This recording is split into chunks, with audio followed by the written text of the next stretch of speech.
The room was wide open now. An overlarge cathedral, out of place in the cramped building, but at the time it would have been choked with shelves and shelves of books. The fire would have eaten it all hungrily, making no distinction between pages and human flesh. She shuddered at the thought involuntarily, and forced her feet to start moving again. She took a deep breath to try to steady herself. She hated dwelling on painful thoughts, but it was hard to ignore something that so desperately wanted to be heard.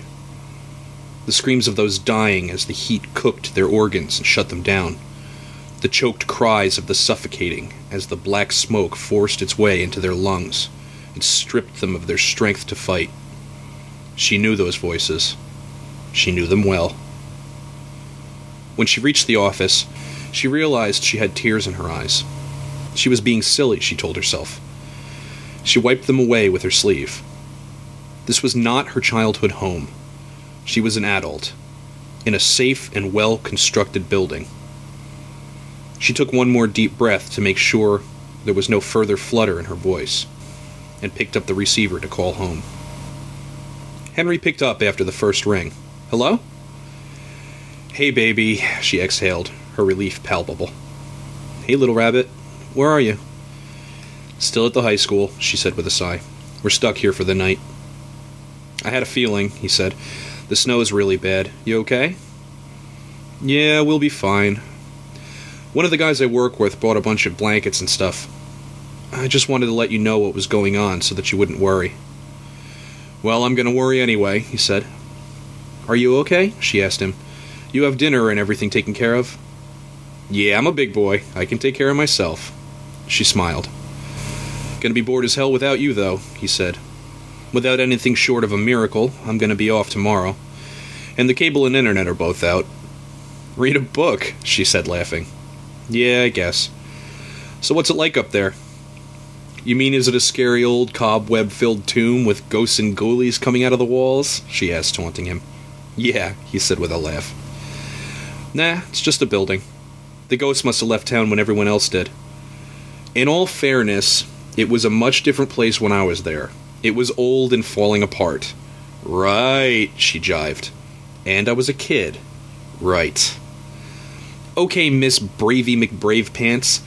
I'm a little scaredy puss who jumps at shadows and should probably just be walked away so I don't hurt myself."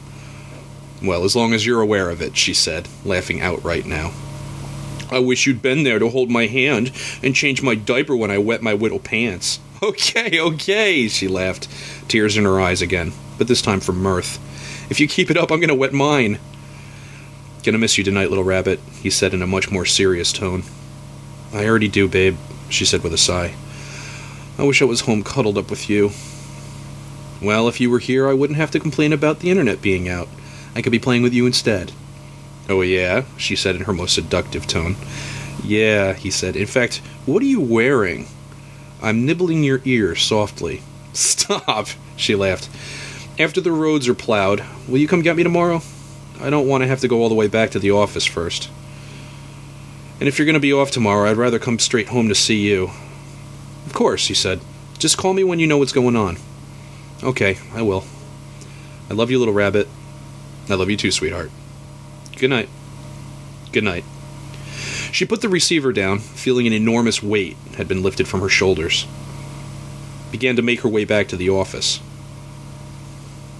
She passed Tabby in the hallway on the way back. She was on her cell phone, yelling at someone.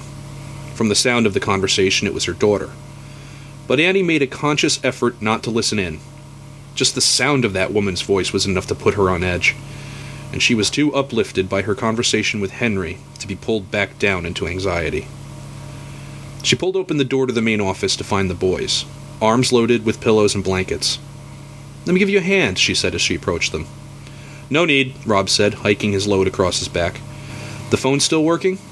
"Mm-hmm," she muttered, putting her hands in her pockets and following them out the door. Steve really thought ahead. He brought flashlights and a couple of board games, too.